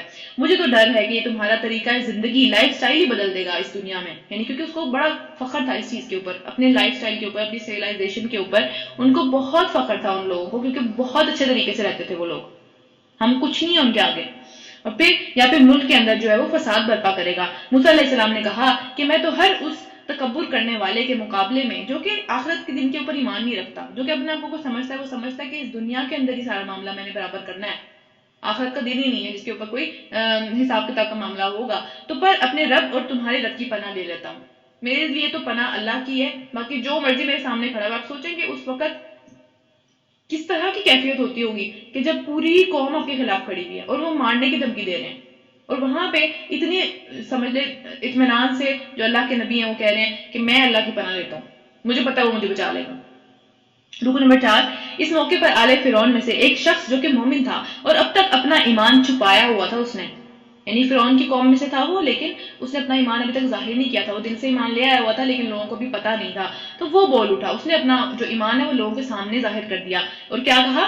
یعنی اب دیکھیں کہ پوری قوم خلاف ہوئی ہے، موسیٰ علیہ السلام کی کوئی بندہ درمیان میں کھڑا نہیں ہو رہا، یہ بندہ کھڑا ہوا وہاں پہ، اور یہ سب میں واقعہ سچ مطلب ظاہری باتیں ہوا تھا وہاں پہ۔ تو بہرحال کیا ہوا پھر؟ اس نے کیا کہا کہ کیا تم ایک شخص کو صرف اس وجہ سے قتل کرنا چاہتے ہو کہ وہ کہتا ہے کہ میرا رب اللہ ہے، اتنی سی بات پہ تم اسے قتل کرنا چاہتے ہو، حالانکہ وہ خود تمہارے رب کی طرف سے تمہارے پاس کھلی کھلی نشانیاں دلیلیں لے کے آیا ہے، یعنی واضح فضول سی بات نہیں وہ کر رہا، واضح دلیلوں کے ساتھ وہ تمہارے پاس آیا ہے۔ اگر وہ جھوٹا ہے بھی تو پھر اس کا جھوٹ خود اسی کے اوپر اس کو نقصان دے گا، تمہیں کیا مسئلہ ہے اس بات سے؟ تم اسے کیوں قتل کر رہے ہو؟ لیکن اگر وہ سچا ہے تو جس ہولناک عذاب کا وہ تمہیں ڈرا رہا ہے جس چیز سے، تو وہ تم پر پھر آ جائے گا، پھر تم کیا کرو گے؟ یعنی اگر وہ جھوٹا ہے تو چلو ٹھیک ہے، وہ تم کہتے ہو وہ جھوٹا ہے تو وہ جھوٹا ہے، لیکن اگر وہ سچا ہے تو پھر تمہارا کیا ہوگا وہاں پہ؟ اللہ کسی ایسے شخص کو ہدایت نہیں دیتا جو کہ حد سے گزر جانے والا ہو اور بہت بڑا جھوٹ بولنے والا ہو۔ اور پھر وہ اسی کی جو ہے وہ اسپیچ آگے چل رہی ہے، وہ کیا کہہ رہا ہے؟ اے میری قوم کے لوگوں، آج تمہیں بادشاہی حاصل ہے، آج اللہ تعالیٰ نے تمہیں یہ ساری کی ساری چیزیں دی ہوئی ہیں، یہ سارے معاملات، یہ ساری جو چیزیں تم نے بنائی ہوئی ہیں، یہ سب کے سب تمہارے پاس ہے کیونکہ اللہ نے تمہیں دی ہوئی ہے، اور زمین میں تم بہت غالب ہو، تو اس میں غرور میں پڑنے کی ضرورت نہیں ہے، لیکن اگر اللہ تعالیٰ کا عذاب ہم پر آ گیا تو پھر کون ہے جو ہماری مدد کرے گا؟ یہ سب چیزیں کسی کام نہیں آئیں گی، پھر سب دھری کی دھری رہ جائیں گی۔ پھر انہوں نے کہا میں تو تم لوگوں کو وہی رائے دے رہا ہوں جو کہ مجھے مناسب لگتی ہے، اور پھر میں اسی راستے کی طرف تم سب کی رہنمائی کرتا ہوں جو کہ ٹھیک ہے۔ دیکھیں فرعون جیسا شخص سمجھتا تھا کہ میں ٹھیک ہوں، اس کو خود پتا نہیں تھا کہ وہ غلط ہے، تو آپ سوچیں کہ اس جیسا شخص جو کہ واضح طور پہ کہہ رہے میں رب العالمین ہوں، دیکھیں اتنی بڑی جگہ پہ پہنچ کے بھی وہ اپنے آپ کو ٹھیک سمجھتا تھا، اتنی بری جگہ پہ پہنچ کے بھی وہ کہتا تھا کہ میں ٹھیک ہوں۔ تو ہم سوچیں کہ ہمارا نفس جو ہے، ہمارے اندر کا جو شیطان ہے، ہمیں کتنے دھوکے دیتا ہے، ہمیں کتنا زیادہ الٹی چیزیں کر کے دکھاتا ہے کہ ہمیں لگتا ہے ہم ٹھیک ہیں، اور پھر جب اس کے الٹا رزلٹ قیامت والے دن آئے گا تو کیا انجام ہوگا ہمارا؟ جب ہم پوری زندگی کی طرف منہ کر کے دیکھیں گے اور ہم کہیں گے کہ پوری زندگی تو ہم ٹھیک تھے، ہم نے تو کچھ غلط نہیں کیا تھا، یہ کیا ہو گیا آج ہمارے ساتھ؟ تو کتنا وہاں پہ غصہ ہوگا، کتنا وہاں پہ جو ہے وہ دکھ ہوگا، کتنا وہاں پہ رونا ہوگا، ہم سوچ سکتے ہیں کیا یہ بات؟ تو اس لیے دنیا میں ہی اپنے آپ کو ٹھیک کرنے کی کوشش کرنی چاہیے۔ وہ شخص جو ایمان لایا تھا اس نے کہا کہ اے میری قوم کے لوگوں، مجھے خوف ہے کہ کہیں تم پر بھی وہ دن نہ آ جائے جو اس سے پہلے بہت ساری جماعتوں کے اوپر آ چکا ہوا، یعنی وہاں ان کے پاس جو ہے وہ خبریں تھیں پچھلے نبیوں کی، پھر جیسا دن قوم نوح کے اوپر، عاد کے اوپر، سمود کے اوپر اور اس کے بعد والی قوموں کے اوپر آیا تھا۔ اور یہ حقیقت ہے کہ اللہ اپنے بندوں کے اوپر ظلم کا کوئی ارادہ نہیں رکھتا، ہم خود اپنے اوپر ظلم کرتے ہیں تو عذاب آتا ہے۔ پھر اللہ تعالیٰ ہمارے اوپر عذاب نہیں بھیجتے رہتے، اللہ تعالیٰ کوئی فائدہ نہیں ہے ہمارے اوپر عذاب بھیج کے، اللہ تعالیٰ ہم سے بہت پیار کرتے ہیں، لیکن جب ہم اپنے اوپر عذاب لانے کی ایک طرح سے حرکتیں کرتے ہیں نا تو پھر وہ آگے رہتا ہے۔ اے قوم مجھے ڈر ہے کہ کہیں تم پر وہ دن نہ آ جائے کہ جب تم ایک دوسرے کو پکارتے رہو اور بھاگے پھرو، کوئی کسی کی مدد نہ کرے، مگر اللہ اس وقت جو ہے وہ بچانے والا اللہ کے سوا کوئی بھی نہیں ہوگا۔ سچ یہ ہے کہ جسے اللہ بھٹکا دے اس کو پھر کوئی راستہ دکھانے والا نہیں ہوا کرتا۔ اس سے پہلے یوسف علیہ السلام تمہارے پاس بہت واضح دلیلیں لے کے آئے تھے، مگر تم ان کی لائی ہوئی ساری تعلیمات کے بارے میں شک میں پڑ گئے۔ مصر میں گئے تھے نا حضرت یوسف علیہ السلام، جس نے ہمارے ساتھ جو ہے وہ سورہ یوسف پڑھی ہے، ہم نے اس میں پورا ڈیٹیل میں پڑھا تھا کہ فلسطین سے ان کو جو ہے غلام بنا کے مصر لے کے چلا جایا گیا تھا، پھر مصر میں ہی اب یہ واقعہ ہو رہا ہے سارا، یہ فرعون والا، ان میں ہی آگے چلتے پھر یہ ہوا کہ فرعون ان کے اوپر جو ہے وہ بادشاہ بن گیا، حالانکہ حضرت یوسف علیہ السلام پہلے بادشاہ تھے، لیکن بہرحال آگے چل کے یہ معاملہ ہوا۔ پھر جب ان کا انتقال ہو گیا تو تم نے کہا کہ اب اس کے بعد کوئی بھی رسول اللہ تعالیٰ نہیں بھیجیں گے، بس یہ ایک ہی رسول آیا تھا ہمارے پاس۔ اسی طرح اللہ تعالیٰ نے ان سب لوگوں کو گمراہی میں ڈال دیا جو کہ حد سے گزر جانے والے اور ہر وقت شک میں ہی پڑے رہتے تھے، کبھی ان کے دل میں ایمان گیا ہی نہیں، ہر وقت ان کو ایسا لگتا تھا کہ ہم جو کام کر رہے ہیں شاید وہ ٹھیک ہے یا نہیں ہے، ہم اللہ کو ایک مان رہے ہیں کہ یہ ٹھیک ہے یا نہیں ہے، یہ شک میں نہیں رہنا، ایمان جو ہے اس کے اندر شک نہیں ہوتا۔ اور پھر اللہ تعالیٰ کی آیات میں جھگڑے کرتے تھے وہ کہ نہیں اس کا یہ مطلب ہے، اس کا یہ مطلب ہے، اللہ تعالیٰ نے ایسے نہیں ایسے کہا ہے، یعنی اپنی مرضی سے اس کو موڑتے توڑتے تھے، اور بغیر ان کے اس بات کے کہ ان کے پاس کوئی دلیل بھی نہیں تھی اس بات کی، بس ان کو لگتا تھا ایسا، وہ سمجھتے تھے ہم ٹھیک کہہ رہے ہیں۔ یہ رویہ اللہ تعالیٰ اور ایمان لانے والوں کے نزدیک سخت برا ہے، یہ اچھی بات نہیں ہے۔ اور پھر اس طرح اللہ تعالیٰ ہر غرور کرنے والے سرکش کے دل کے اوپر ٹھپا لگا دیتا ہے، پھر وہ واپس نہیں پلٹتا۔ پھر انہوں نے کہا کہ اے حامان، اب حامان اس کا اسپیشل قسم کا ایک درباری تھا سمجھ لیں، اس نے کہا کہ میرے لیے ایک بہت بلند عمارت بناؤ تاکہ میں آسمانوں تک پہنچ جاؤں، اس راستوں تک پہنچ جاؤں جہاں پہ حضرت موسیٰ علیہ السلام کے رب ہے۔ مطلب اس کا غرور کا عالم دیکھیں، وہ چین سے بیٹھ نہیں رہا ہو، اس کو اپنی بلڈنگ سے وہ بڑا فخر تھا، تو اس کو تھا کہ ہم تو کچھ بھی کر سکتے ہیں، تو میں ذرا آج وہ عمارت بنا کے دیکھ ہی لوں کہ کون ہے وہ رب۔ پھر آسمانوں کے راستوں تک میں پہنچوں اور موسیٰ علیہ السلام کے خدا کو جھانک کر دیکھوں گا کہ کہاں ہے وہ۔ مجھے تو یہ موسیٰ جھوٹا ہی معلوم ہوتا ہے کہ یہ کوئی عجیب سی بات ہے، ایسا کچھ بھی نہیں ہے، میں ہی رب العالمین ہوں، اس نے کہا۔ اس طرح فرعون کے لیے اس کے سارے گناہ جو ہے وہ خوشنما بنا دیے گئے تھے، اور وہ سیدھے راہ سے بہت دور نکل گیا۔ فرعون کی ساری چال بازیاں اس کی اپنی ہی تباہی کے اوپر لے آئیں، اس کی ساری چالیں، اس کی ساری باتیں اس کو اپنی تباہی کی طرف ہی کھینچتی چلی گئی۔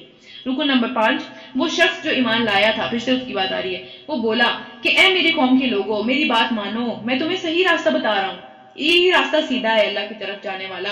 اے میری قوم، یہ دنیا کی زندگی تو بہت چھوٹی ہے، چند دنوں کی زندگی ہے، اس کے پیچھے آخرت تباہ نہیں کرو، اور پھر ہمیشہ کے قیام کی جگہ تو آخرت کی زندگی ہے۔ دنیا کے گھروں میں اتنا مست نہیں ہو جاؤ ان کو سجانے میں، ان کو بنانے میں، ان کے پیچھے لگنے میں، کہ آخرت کے گھر کو بھول جاؤ جو کہ ہمیشہ رہنا ہے جہاں پہ، اور جو برائی کرے گا اس کو اتنا ہی بدلہ ملے گا جتنی کہ اس نے برائی کی ہوگی، اور جو نیک عمل کرے گا خواہ وہ مرد ہو یا عورت، بس شرط یہ ہے کہ وہ مومن ہو، یعنی کسی مرد اور عورت کے درمیان میں فرق نہیں ہے اس چیز کے اندر، ایسے سب لوگوں کو اللہ تعالیٰ جنت میں داخل کریں گے، اور ان سب مردوں اور عورتوں کے لیے بے حساب رزق دیا جائے گا جس سے وہ بہت خوش ہو جائیں گے، بہت مزہ آئے گا انہیں، دونوں کو، کسی ایک کے لیے نہیں ہے یہ معاملہ، دونوں کے لیے ہے۔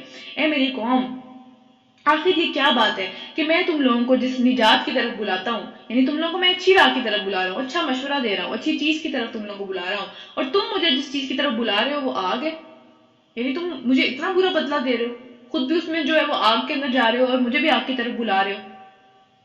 تم مجھے اس بات کی دعوت دیتے ہو کہ میں اللہ سے کفر کروں اور اس کے ساتھ ان ہستیوں کو شریک ٹھہراؤں جنہیں میں جانتا نہیں ہوں کہ اللہ تعالیٰ نے ان کو اپنے ساتھ شریک کیا بھی ہے یا نہیں، میں انہیں کیسے شریک کر دوں، حالانکہ تمہیں اس کی طرف اس زبردست مغفرت کرنے والے خدا کی طرف میں بلا رہا ہوں۔ نہیں، یہ حق ہے اور اس کے خلاف نہیں ہو سکتا، یعنی اس کے خلاف نہیں ہو سکتا کہ جن کی طرف تم مجھے بلا رہے ہو اس کے لیے دنیا میں کوئی فائدہ نہیں ہے، جن کی طرف تم مجھے بلا رہے ہو ان کے لیے دنیا سے کوئی فائدہ نہیں ہے، وہ مجھے دنیا میں بھی کوئی فائدہ نہیں دے سکتے، اور نہ ہی آخرت میں مجھے ان سے کچھ بھی لینا دینا ہے، نہ تمہیں کچھ دے سکتے ہیں نہ مجھے کچھ دے سکتے ہیں، اور ہم سب کو پلٹنا تو اللہ کی طرف ہی ہے، اور حد سے گزر جانے والے سب کے سب آگ میں جانے والے ہیں، یہ پکی بات ہے، اس لیے دنیا کے میں ہی جو ہے وہ واپس پلٹ آنا چاہیے۔ آج جو کچھ میں تمہیں کہہ رہا ہوں ان قریب وہ وقت آئے گا کہ تم میری باتوں کو یاد کرو گے کہ آج تو واقعی اس کی باتیں سچی ہو گئی جو اس نے ہمیں بتایا تھا۔ اسی طرح ہم بھی یاد کریں گے کہ اللہ تعالیٰ وہی ساری باتیں سچی ہو گئی جو قرآن میں ہمیں پتہ چلی تھی، تو اس لیے ان کے لیے آج ہی جو ہے وہ کام کرنے کی ضرورت ہے، اور اپنا معاملہ اللہ کے سپرد کرتا ہوں۔ اس نے کہا میرا معاملہ اللہ کے سپرد ہے، اب تم مجھے مارو گے، ظاہر مار دو، مجھے کوئی مسئلہ نہیں ہے، میرا معاملہ اللہ کے سپرد ہے، میری حفاظت اس نے کرنی ہے، لیکن اصل بات یہ ہے وہ اپنے بندوں کا نگہبان ہے، وہ حفاظت کرنے والا ہے اپنے بندوں کی، وہ دیکھتا ہے کہ کیسے ہوتا ہے بندہ، کس طرح سے جو ہے وہ معاملہ چلے گا۔ آخرکار ان لوگوں نے جو بری بری چالیں اس مومن کے خلاف چلی ظاہر سی بات ہے، اس کو بھی تنگ کرنے کی کوشش کی، اللہ نے اس بندے کو ان سب سے بچا لیا۔ اللہ تعالیٰ اپنے بندوں کی حفاظت کرنے والا ہے۔ اللہ تعالیٰ جہاں پہ درمیان میں آ جاتا ہے کسی معاملے کے، ہر معاملہ اللہ تعالیٰ کی طرف بھی پلٹایا جاتا ہے، لیکن جہاں پہ اسپیشلی معاملہ ایک ایمان والا اور کفر کے درمیان میں آ جائے تو پھر اللہ کی جو مدد ہے وہ ہمیشہ ایمان والے کے ساتھ ہے، وہ کبھی دوسرے کے ساتھ نہیں ہو سکتی، کبھی ہو ہی نہیں سکتا ایسا۔ اور فرعون کے ساتھی خود بدترین عذاب کی طرف پھیر دیے گئے۔ کیا بدترین عذاب ملا انہیں؟ وہ سمندر میں ڈوب کے مرے۔ سمندر میں ڈوب کے مرنے سے نبی صلی اللہ علیہ وسلم نے جو ہے وہ پناہ مانگی بھی ہے نا، 4-5 قسم کی موتیں اس طرح کی ہیں جس سے نبی صلی اللہ علیہ وسلم نے پناہ مانگی ہے۔ ایک بلندی سے گر کے مرنا، ایک جل کے مرنا، ایک جو ہے وہ سمندر میں یعنی کہ سمجھنے کے وہ مرنا سمندر میں، یا پھر پانی کی جو موت ہوتی ہے اس سے مرنا، یا پھر ایک کسی چیز کے نیچے دب کے مرنا۔ ان 4 قسم کی موتوں سے نبی صلی اللہ علیہ وسلم نے پناہ مانگی ہے کہ اللہ تعالیٰ ایسی موت نہ دینا۔ اور اس کے علاوہ اس کے ساتھ یہ دعا بڑی پیاری سی ہے، میں بھیجوں گی انشاءاللہ۔ اس کے ساتھ جو اللہ تعالیٰ کے نبی نے پناہ مانگی وہ اس چیز سے کہ اللہ تعالیٰ جب میری موت آئے تو جو شیطان ہے وہ مجھے اتنا پاگل نہ کر دے کہ مجھے پتہ ہی نہ لگے اب کرنا کیا ہے، یعنی وہ میرے دل میں اتنا خوف ڈال دے، میرے دل میں اتنا زیادہ مجھے تنگ کرے اس ٹائم کے اوپر آ کے کہ میں کلمہ پڑھنا ہی بھول جاؤں، میں جو ہوں اسی کی باتوں میں چل پڑوں اور میری موت جو ہے وہ ایمان کے اوپر نہ ہو۔ تو یہ شیطان نے چھوڑنا نہیں آخری لمحے تک. تو اس لیے اس سے پناہ مانگتے رہنا چاہیے. دعا میں انشاءاللہ بھیجوں گی. اچھا آگے چلتے ہیں. دوزخ کی آگ ہے جس کے سامنے وہ صبح اور شام پیش کیے جاتے ہیں، قوم اس کی پوری اور فرعون بھی. اور جب قیامت کی گھڑی آ جائے گی تو پھر حکم دیا جائے گا کہ آل فرعون کو شدید ترین عذاب میں داخل کر دو. یعنی اب یہاں سے جو ہے نا ہمیں پتہ چلتا ہے کہ قبر کے عذاب کی بھی بات ہے. جو قبر ہے ان کی، اس کے اندر ہی وہ سارے کے سارے جو ہے وہ اپنے انجام کے دکھایا جاتا ہے انہیں. صبح اور شام ان کو دکھایا جاتا ہے کہ یہ تمہارے انجام ہے، یہاں تم نے پہنچنا ہے، یہ تمہاری جگہ ہے. تو پھر جب نبی صلی اللہ علیہ وسلم بھی معراج پہ تشریف لے کے گئے تھے نا، تو پھر وہاں پہ بھی ان کو جو ہے وہ دکھایا گیا تھا کہ فرعون جو ہے اپنے سارے ساتھیوں کو لے کے آگ کے اوپر جا رہا ہے، صبح شام جا رہا ہے. تو یہ ساری کی ساری چیزیں جو ہیں وہ حق ہیں، یہ ہو رہی ہیں ساری چیزیں دنیا کے اندر، اور ہمیں نظر نہیں آ رہا ہے. اس کا یہ مطلب نہیں ہے کہ ہو نہیں رہی ہیں. اچھا اس کے بعد آگے چلتے ہیں. پھر ذرا خیال کرو اس وقت کا کہ جب یہ لوگ دوزخ میں ایک دوسرے سے جھگڑ رہے ہوں گے کہ دنیا میں جو لوگ کمزور بنا کر رکھے گئے تھے اور بڑے بننے والوں سے، یعنی جن کو فالو کرتے تھے، جو لیڈرز تھے، ان سے کہیں گے کہ ہم دنیا میں تمہارے تابع تھے، ہم تمہارے فالوورز تھے دنیا میں، تو اب کیا یہاں جو ہے وہ جہنم کی جو تکلیف ہمارے ساتھ آ رہی ہے، جو ہم اتنی مشکل میں پڑے ہوئے ہیں، کیا تم ہماری کوئی مدد کر سکتے ہو اس بارے میں؟ ہمارے کسی کام آؤ گے تم؟ کیونکہ ہم نے پوری زندگی تمہاری اطاعت میں گزار دی. تو وہ بڑے بننے والے یعنی جو لیڈرز تھے وہ جواب دیں گے کہ ہم سب کا یہاں پہ ایک ہی حال ہے، ہم سب بہت برے حالت میں ہیں، اور اللہ اپنے بندوں کے درمیان فیصلہ کر چکا ہے، فیصلہ ہو گیا، کوئی بھی نہیں بول سکا اس فیصلے میں، اور اب بھی کوئی نہیں بولے گا. پھر یہ سب جہنم میں پڑے ہوئے لوگ، اہل جہنم جو ہے وہ محافظوں سے کہیں گے، یعنی محافظ جو فرشتے ہیں ان سے کہیں گے کہ اپنے رب سے دعا کرو کہ ہمارے عذاب میں بس ایک دن کی تھوڑی سی کمی کر دے، کہ ایک ہی دن ہمیں ایسا مل جائے کہ ہم جو ہے وہ اس میں تھوڑا سا جو ہے وہ سکون میں آ جائیں، تھوڑی سی جو ہے وہ ہمارے لیے نرمی ہو جائے. پھر وہ پوچھیں گے، یعنی محافظ ان سے پوچھیں گے کہ کیا تمہارے پاس رسول کھلی کھلی نشانیاں لے کے نہیں آئے تھے؟ کیا تمہیں پتہ نہیں تھا کہ تم کیا کر رہے ہو؟ کیا تمہیں پتہ نہیں تھا اس کا انجام کیا ہونے والا ہے؟ تو وہ کہیں گے کہ ہاں. جو پھر جہنم کے جو سارے محافظ تھے وہ بولیں گے کہ تو پھر تم ہی دعا کرو، تم اس وقت اتنے بڑے بنے ہوئے تھے نا، تم اس وقت اتنا اپنے آپ کو صحیح سمجھتے تھے، تو آج بھی تم ہی دعا کرو. اور کافروں کی دعا گم ہو جائے گی، کبھی قبول نہیں ہوگی وہاں پہ وہ دعا. تو دیکھیں کتنا برا انجام ہے جس کی طرف ہم سب چلتے چلے جا رہے ہیں. اللہ ہم سب کو اس انجام سے محفوظ رکھے. رکو نمبر 6. یقین جانو کہ ہم اپنے رسولوں اور ایمان لانے والوں کی مدد اس دنیا میں بھی لازمن کرتے ہیں.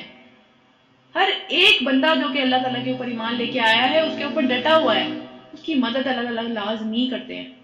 دیکھیں یہاں پہ لکھا ہوا ہے، صرف رسولوں کی مدد نہیں ہے، ایمان لانے والوں کی بھی مدد ہے. کافروں کے مقابلے میں ان کی مدد کی جائے گی، اور اس روز بھی کریں گے جب سب گواہ کھڑے ہوں گے، یعنی قیامت کے دن، جب ظالموں کو ان کی کوئی بھی سوری کرنا، معذرت کرنا کوئی فائدہ نہیں دے گا، اور ان کے اوپر لعنت پڑے گی، اور بدترین ٹھکانہ ان کے حصے میں آئے گا. استغفر اللہ تعالیٰ ہم سب کو اس انجام سے بچائیں. آخر دیکھ لو کہ موسیٰ علیہ السلام کی ہم نے رہنمائی کی اور بنی اسرائیل کو اس کتاب کا وارث بنا دیا جو عقل اور دانش رکھنے والوں کے لیے ہدایت تھی، یعنی تورات کی بات ہو رہی ہے. اور پھر پس اے نبی صلی اللہ علیہ وسلم آپ صبر کریں، اللہ کا وعدہ برحق ہے، ہو کے رہنے والا ہے، یہ وعدہ پورا ہو کے رہنے والا ہے. مسلمانوں کے پاس مدد آئے گی، ابھی مشکل چل رہی ہے، آئے گی مدد. لیکن اپنے قصور کی معافی چاہو اور صبح شام اپنے رب کی حمد کے ساتھ تسبیح بیان کرتے رہو. دیکھیں بار بار صبح شام کی تسبیح کی بات ہو رہی ہے، تو ہمیں نا اس چیز کی عادت بنانی ہے. اللہ تعالیٰ کی تسبیح بیان کرنا ہے، سبحان اللہ وبحمدہ، اور کسی طریقے سے جو بھی معاملات ہیں اس کی تسبیح جو ہے وہ صبح شام کرتے رہنا چاہیے، اس کو بھولنا نہیں ہے. حقیقت یہ ہے کہ جو لوگ کسی بھی دلیل کے بغیر جو کہ ان کے پاس آئی ہو اللہ کی آیات میں جھگڑتے ہیں، اپنی طرف سے اپنی باتیں بنا کے، ان کے دلوں میں غرور بھرا ہوا ہے، مگر وہ اس بڑائی کو پہنچنے والے نہیں ہیں جن کی وہ خواہش رکھتے ہیں. یعنی جو اپنے آپ کو سمجھتے ہیں نا، وہ اس قابل ہے نہیں، وہ ان کو ملنے والی بھی نہیں ہے بڑائی، وہ ان کو مقام ملنے والا بھی نہیں ہے جو سمجھتے ہیں اپنے آپ کو. بس اللہ کی پناہ مانگ لو، وہ سب کچھ دیکھتا اور جانتا ہے. آسمانوں اور زمین سب کا پیدا کرنا انسان کو پیدا کرنے کی نسبت بہت بڑا کام ہے. انسان کو پیدا کرنا اتنا مشکل کام نہیں ہے جتنا کہ آسمان کو، زمین کو، عرش کو، جنت کو، دوزخ کو پیدا کرنا مشکل کام ہے. کہ انسان کو پیدا کر ہم کیا ہیں ان سب چیزوں کے آگے، ہماری کیا اوقات ہے ان سب چیزوں کے آگے نا. تو لیکن پھر بھی یہ لوگ سمجھتے نہیں ہیں، کہتے ہیں انسان کو کیسے پیدا کرے گا اللہ تعالیٰ دوبارہ، ایک دفعہ پیدا کرنے کے بعد دوبارہ پیدا کیسے کر دے گا اللہ تعالیٰ. پھر بھی مانتے نہیں ہیں. اور یہ نہیں ہو سکتا کہ اندھا اور بینا دیکھنے والا دونوں برابر ہوں، دونوں برابر نہیں ہیں. ایماندار اور صالح اور بدکار برابر ہوں، ایسا نہیں ہو سکتا. دنیا کے اندر ہم یہ چیز دیکھتے ہیں کہ جو برا ہے آج کل اسپیشلی، اس کے پاس جو ہے وہ زیادہ چیزیں ہیں، وہ زیادہ اچھی حالت میں ہے. جو اچھا ہے اس کے ساتھ آزمائشیں ہیں، اس کے ساتھ مشکلات ہیں. تو یہ دونوں برابر نہیں ہو سکتے. ان کا جو ہے وہ برابری کا ایک فیصلہ ہونا ہے ان کے آگے چل کے. دنیا تو فیصلہ کر ہی نہیں سکتی کہ کیا ہو رہا ہے. تو اس لیے وہ دن آگے رہے گا، مگر تم لوگ بہت کم ہی سمجھتے ہو۔ یقیناً قیامت کی گھڑی آنے والی ہے، اس کے آنے میں کوئی شک نہیں ہے، مگر اکثر لوگ نہیں مانتے۔ تمہارا رب کہتا ہے کہ مجھے پکارو، مجھے کیوں نہیں پکارتے تم لوگ؟ میں تمہاری دعائیں قبول کروں گا۔ میں یہاں پہ دعائیں قبول کرتا ہوں۔ جو بندہ اللہ تعالیٰ کو پکارتا ہے اللہ تعالیٰ اس کی دعا قبول کرتے ہیں۔ ہم دعائیں نہیں مانگتے، ہم کہتے ہیں کہ نہیں یہ تو ہو ہی نہیں سکتا۔ اور پھر جو لوگ گھمنڈ میں آ کے میری عبادت سے منہ موڑتے ہیں، یہاں پہ عبادت کا لفظ دعا کے لیے استعمال کیا گیا ہے، کیونکہ کچھ لوگ ہوتے ہیں جو دعا نہیں کرتے، وہ کہتے ہیں نہیں ہم نے نہیں کرنی۔ تو اللہ سے کیوں نہیں مانگتے آپ؟ اس نے ہمیں دنیا میں بھیجا ہے، وہ اتنا بڑا ہے، وہ سب کر سکتا ہے، تو وہ کیوں ہماری دعا کو نہیں قبول کرے گا؟ ضرور وہ ذلیل و خوار ہو کر جہنم میں داخل کیے جائیں گے۔ جو دعا نہیں مانگتا وہ اس کے دل میں تکبر ہوتا ہے، یہ بات یاد رکھے۔ اللہ کے آگے جو نہیں جھکتا دعا کی شکل میں، کیونکہ ظاہر سی بات ہے ہاتھ پھیلانا کسی آگے، یہ دنیا میں ہم کسی آگے ہاتھ پھیلائیں اس کو برا لگتا ہے۔ ہمیں پتا ہو کہ بھائی فلاں بندے نے مجھے فون کرنا ہی پیسے مانگنے کے لیے، ہم اس کا فون نہیں اٹھاتے۔ لیکن اللہ تعالیٰ کے ساتھ یہ معاملہ نہیں ہے، اللہ تعالیٰ خوش ہوتے ہیں جب ہم اللہ تعالیٰ سے چیزیں مانگتے ہیں۔ تو پھر حدیث سے ہم پتہ چلتا ہے کہ بے شک دعا جو ہے وہ فائدہ دیتی ہے، ہر اس چیز کے بارے میں بھی جو کہ نازل ہو چکی ہوئی ہے، یعنی اگر کوئی مصیبت آ چکی ہے ہماری زندگی میں، کوئی بات ایسی ہے جو کہ ہو چکی ہوئی ہے، تو اس کے بارے میں بھی دعا ہمیں فائدہ دیتی ہے، اور ہر اس چیز کے بارے میں بھی جو کہ آنے والی ہے، یعنی تقدیر میں لکھی ہوئی ہے، اس کو بھی چینج کر سکتی ہے دعا، ایک واحد چیز ہے، تو مانگتے رہنا چاہیے۔ اچھا، اس کے بعد رکن نمبر 7، اور وہی اللہ ہے جس نے تمہارے لیے رات بنائی تاکہ تم اس میں سکون حاصل کرو اور دن کو روشن کیا۔ حقیقت یہ ہے کہ اللہ لوگوں پر بہت فضل فرمانے والا ہے، مگر اکثر لوگ شکر ادا نہیں کرتے۔ اکثریت جو ہے وہ ناشکر ہے، ناشکری کرتی ہے۔ وہی اللہ ہے جس نے تمہارے لیے یہ سب کچھ کیا، تمہارا رب ہے وہ، تم کیوں اس کی طرف واپس نہیں پلٹتے؟ ہر چیز کا خالق ہے وہ، اس کے سوا کوئی اور معبود نہیں ہے، کوئی اس قابل نہیں ہے کہ جس کو اللہ کے ساتھ کمپیئر کیا جائے۔ پھر تم کدھر سے بہکائے جا رہے ہو؟ کہاں سے تم پلٹ رہے ہو؟ کہاں سے تمہیں یہ گمان ہو رہا ہے کہ کوئی اور بھی ہے؟ اور پھر اس طرح وہ سب کے سب لوگ جو ہے بہکائے جاتے ہیں جو کہ اللہ کی آیات کا انکار کرتے ہیں۔ اتنی کھلی کھلی نشانیاں، اتنی کھلی کھلی آیات پڑھنے کے بعد بھی دل اثر نہیں کرتے اس چیز کے اوپر۔ وہ اللہ ہی تو ہے جس نے تمہارے لیے زمین کو جائے قرار بنا دیا، ایک رہنے کی جگہ بنا دیا، اور پھر اوپر آسمان کا ایک چھت بنا دی، جس نے تمہاری صورت بنائی، اور کیا ہی خوبصورت تمہاری شکل بنائی اس نے۔ اور ہم کیا کہتے ہیں؟ اس کی شکل دیکھو، اس کا ناک دیکھو، اس کے ہونٹ دیکھو، اس کا منہ دیکھو، اس کی آنکھیں دیکھو۔ اللہ تعالیٰ کہہ رہے ہیں میں نے تم سب کو بہت پیارا بنایا ہے، ہمیں اللہ تعالیٰ نے بنایا ہے، ہمیں اللہ تعالیٰ نے بہترین بنایا ہے، بہت خوبصورت بنایا ہے۔ تو یہ خوبصورتی نا ہمیں خود بھی دیکھنی چاہیے اپنے اندر اور دوسروں میں بھی، نقص نہیں نکالتے رہنا چاہیے 24 گھنٹے بیٹھ کے۔ جس نے تمہیں پاکیزہ چیزوں سے رزق دیا، وہی اللہ ہے جس کے یہ سب کام ہے، تمہارا رب ہے وہ، کیوں نہیں پلٹتے اس کی طرف؟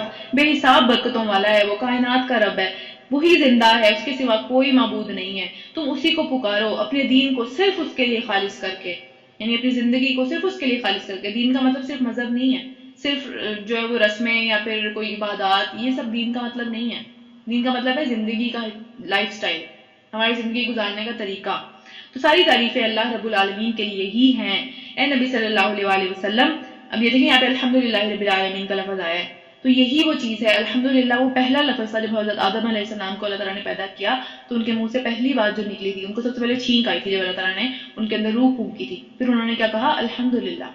ان کا پہلا لفظ الحمدللہ تھا۔ اس کے بعد جب سب کے سب لوگ، اللہ تعالیٰ ہم سب کو ان میں سے کرے، جب ہم جنت میں جائیں گے، ہم صبح شام دوپہر ہر وقت اسی طرح سے الحمدللہ بولتے رہیں گے، کیونکہ ہم اتنا خوش ہوں گے ان سب چیزوں کو دیکھ کے۔ ہمیں حدیث سے پتہ چلتا ہے کہ نبی صلی اللہ علیہ وسلم نے ہمیں بتایا کہ جو جنت میں لوگ چلے جائیں گے نا، ان کے اوپر اللہ تعالیٰ جو ہے وہ اس طرح سے وحی کریں گے اس چیز کی جو کہ تسبیح ہے، یعنی الحمدللہ یا سبحان اللہ کی، اس طریقے سے ان کے ساتھ وحی کریں گے کہ جیسے دنیا کے اندر سانس کی وحی کی ہوئی ہے۔ ہمیں سانس آتا ہے نا، ہم خود نہیں کھینچتے، ایک بچہ پیدا ہوتا ہے اس کو پتا ہوتا ہے میں نے سانس لینا ہے، ہم چاہتے نہ چاہتے، ہم سوچ رہے ہیں نہیں سوچ رہے، ہمیں پتا ہے نہیں پتا، ہم سانس لے رہے ہیں ساتھ ساتھ۔ تو جنت والے اس طریقے سے جو ہے وہ اللہ تعالیٰ کی تسبیح بیان کریں گے، یعنی وہ سب کام کر رہے ہوں گے لیکن یہ ساتھ ساتھ چلے گا۔ تو جنت میں جائیں گے بھی وہی لوگ جو تسبیح کرتے ہیں۔ ہم دنیا میں تسبیح نہیں کرتے اللہ تعالیٰ کی بالکل بھی، تو صبح شام تسبیح کی بار بار بات آ رہی ہے، الحمدللہ رب العالمین، سبحان اللہ وبحمدہ، سبحان اللہ، الحمدللہ، اللہ اکبر، یہ سب اللہ تعالیٰ کی تسبیحیں ہیں، ان کو چھوڑنا نہیں ہے، ان کو ہر وقت جو ہے وہ کوشش کرنی ہے کہ دن میں کم از کم ایک دفعہ تو ہے وہ میں پوری 100 دفعہ پڑھ لوں اس کو چیز کو، ٹھیک ہے، چاہے صبح کے وقت چاہے شام کے وقت۔ اچھا، اس کے بعد آگے چلتے ہیں۔ اے نبی صلی اللہ علیہ وسلم، ان سے کہہ دو کہ مجھے تو ان ہستیوں کی عبادت کرنے سے منع کر دیا گیا ہے جنہیں تم اللہ کو چھوڑ کر پکارتے ہو۔ میں یہ کام کیسے کر سکتا ہوں جبکہ میرے پاس میرے رب کی طرف سے کھلی کھلی نشانیاں آ چکی ہیں؟ مجھے حکم دیا گیا ہے کہ میں رب العالمین کے آگے بالکل جھک جاؤ، اس کے علاوہ میں نے کسی کے آگے نہیں جھکنا۔ وہی تو ہے جس نے تم سب کو مٹی سے پیدا کیا ہے، پھر نطفے سے، دیکھیں پہلا ہمارا جو پتلا بنایا گیا وہ مٹی سے بنایا گیا، پھر نطفے سے، جس طرح یعنی ہم جب ایک دنیا میں آنے کا بھی تو پروسیس ہے نا بچے کا، اور پھر اس کو خون کے لوتھڑے میں اللہ تعالیٰ چینج کر دیتے ہیں ماں کے پیٹ کے اندر، اور پھر تمہیں وہ بچے کی شکل میں نکالتا ہے، اور پھر تمہیں بڑھاتا ہے، تمہیں چھوڑ نہیں دیتا اسی طریقے سے۔ ہر چیز دنیا میں موجود ہے جو اس بچے کو چاہیے، ہر چیز دنیا کے اندر سے وہ لیتا ہے، اور پھر اپنی جو ہے وہ آہستہ آہستہ اس کی نشو و نما ہوتی ہے، وہ بڑا ہوتا ہے، اور پھر اپنی پوری قوت کو پہنچ جاتا ہے جب وہ جوان ہو جاتا ہے، اس کو وہ پورا ایک سمجھ لیں ایک عروج کے اوپر ہوتا ہے، ایک کلائمیکس کے اوپر ہوتا ہے، ہر چیز مکمل ہو جاتی ہے اس کے اندر سے، اور پھر وہ اور بڑھتا ہے، رکتا نہیں ہے وہاں پہ، اور پھر جو ہے بڑھاپے پہ پہنچ جاتا ہے، اور پھر تم میں سے کوئی اس سے پہلے ہی واپس بلا لیا جاتا ہے۔ بڑھاپا بھی نہیں آتا کچھ لوگوں کو، کچھ لوگ جوانی میں اللہ کے پاس واپس چلے جاتے ہیں، اور یہ سب کچھ اس لیے کیا جاتا ہے تاکہ تم اپنے مقررہ وقت کو پہنچ جاؤ۔ ہر بندہ اپنے مقررہ وقت کو یہاں دنیا میں پورا کر کے واپس اللہ کے پاس کھڑا ہو جائے گا جا کے، چاہے ہم جتنا مرضی اس کا انکار کریں، چاہے ہم جتنا مرضی اس سے منہ موڑیں، اور اس لیے کہ تم حقیقت کو سمجھو، وہی ہے زندگی دینے والا اور وہی ہے موت دینے والا، اور وہ جس بات کا بھی فیصلہ کر لیتا ہے بس ایک حکم دیتا ہے کہ وہ ہو جائے تو وہ ہو جاتی ہے، وہ کہتا ہے کن تو وہ ہو جاتی ہے، اس کو کوئی کچھ کرنا نہیں پڑتا، اس کے لیے بہت آسان ہے ہر چیز۔ رکو نمبر 8، تم نے دیکھا ان لوگوں کو جو اللہ کی آیات میں جھگڑے کرتے ہیں، کہاں سے وہ دھوکہ کھا رہے ہیں، کہاں سے مسئلہ پڑ رہا ہے انہیں، کون ان کو جو ہے وہ دور لے کے جاتا جا رہا ہے۔ یہ لوگ جو اس کتاب کو اور اس ساری کتابوں کو جھٹلاتے ہیں جو کہ ہم نے اپنے رسولوں کے ساتھ بھیجی تھی، ان قریب ان کو معلوم ہو جائے گا کہ جو توق ان کے گردنوں میں ڈالے جائیں گے، اور زنجیریں جن سے کھینچ کھینچ کر، جن سے ایک طرف سے سمجھتے ہیں ان کو جس طرح قیدیوں کو کھینچتے ہیں نا زنجیروں کے اندر سے، اس سے ان کو کھینچا جائے گا، جب توق ان کی گردنوں میں ہوں گے، اور زنجیریں جن سے پکڑ پکڑ کر ان کو کھولتے ہوئے پانی کی طرف کھینچا جائے گا، جس کی طرف وہ جانا نہیں چاہتے ہوں گے، ابلتے ہوئے پانی کے اندر پھینکنے کے لیے ان کو کھینچا جائے گا، جس سے ان کی کھالیں تک جل جائیں گی، جس سے ان کے پورا جسم جل جائے گا۔ سوچیں کتنا برا انجام ہے یہ، کون جانا چاہتا ہے یہاں پہ؟ اور ہم دنیا میں مطلب کس سپیڈ سے اس کی طرف جا رہے ہیں، ہم روکنے کے لیے تیار ہی نہیں اپنے آپ کو۔ اور پھر دوزخ کی آگ میں جھونک دیے جائیں گے، استغفر اللہ، اللہ تعالیٰ ہم سب کو اس انجام سے بچائے۔ پھر ان سے پوچھا جائے گا کہ اب کہاں ہے وہ اللہ کے سوا، وہ سارے خدا جن کو تم شریک کرتے تھے، کہاں ہے وہ؟ بلا کے لاؤ انہیں، وہ تمہیں بچا کے دکھائیں۔ اور وہ جواب دیں گے کہ کھو گئے ہم سے، وہ کہاں گئے ہمیں نہیں پتا، ہم پوری زندگی ان کے پیچھے چلتے رہے، آج کہاں گئے، آج جب واقعی ضرورت پڑی تھی کہاں گئے وہ، بلکہ ہم نے اس سے پہلے کسی چیز کو پکارا ہی نہیں، وہ تھے ہی نہیں کچھ بھی، وہ مکر ہی جائیں گے وہاں پہ۔ پھر اس طرح اللہ تعالیٰ کافروں کا گمراہ ہونا حق کر دے گا، وہ واقعی گمراہ ہو گئے پوری زندگی میں، اور اپنے منہ سے بولیں گے کہ ہاں ہم گمراہ تھے۔ ان سے کہہ دیا جائے گا یہ تمہارا انجام اس لیے ہوا کہ تم زمین میں اللہ کے علاوہ دوسری چیزوں کے اندر مگن تھے، دوسری چیزوں کی عبادت میں مگن تھے، ان کی سیوا کرنے میں مگن تھے، ان کے آگے پیچھے پھرنے میں مگن تھے، ان کو اوپر اٹھانے میں مگن تھے، اور پھر اس کام پر اتراتے بھی تھے، غرور بھی کرتے تھے کہ ہم تو یہ کرتے ہیں، اور دوسروں کو کمتر سمجھتے تھے جو اللہ تعالیٰ کے ساتھ جھکے ہوئے تھے، اللہ تعالیٰ کے آگے جھکے ہوئے تھے۔ اب جاؤ جہنم کے دروازوں میں داخل ہو جاؤ، ہمیشہ تم کو وہیں رہنا ہے، بہت ہی برا ٹھکانہ ہے ان سارے غرور کرنے والے لوگوں کا جو انہوں نے خود اپنے لیے چوز کیا ہے۔ کہیں ہم تو اپنے لیے یہ ٹھکانہ نہیں چوز کر رہے، ہمیں دیکھنا پڑے گا نا۔ بس اے نبی صلی اللہ علیہ وسلم صبر کرو، اللہ کا وعدہ بالکل سچا ہے، ہو کے رہنے والا ہے، یہ مدد آ کے رہے گی ہر اس بندے کے ساتھ جو کہ ایمان لایا اور اس کے اوپر عمل کر رہا ہے۔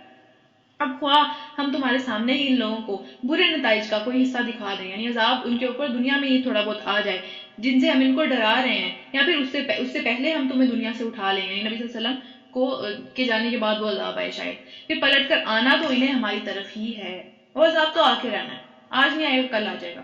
اے نبی صلی اللہ علیہ وسلم تم سے پہلے ہم بہت سارے رسول بھیج چکے ہیں، جن میں سے بعض کے حالات ہم نے تم کو بتائے ہیں اور بعض کے نہیں بتائے، مطلب ظاہر اللہ تعالیٰ کی مرضی، کسی رسول کے پاس بھی یہ طاقت نہیں تھی کہ اللہ کے حکم کے بغیر خود کوئی نشانی لے آتا، خود کوئی معجزہ لے آتا، یہ کسی رسول کا کام نہیں تھا، یہ اللہ تعالیٰ کی مرضی تھی۔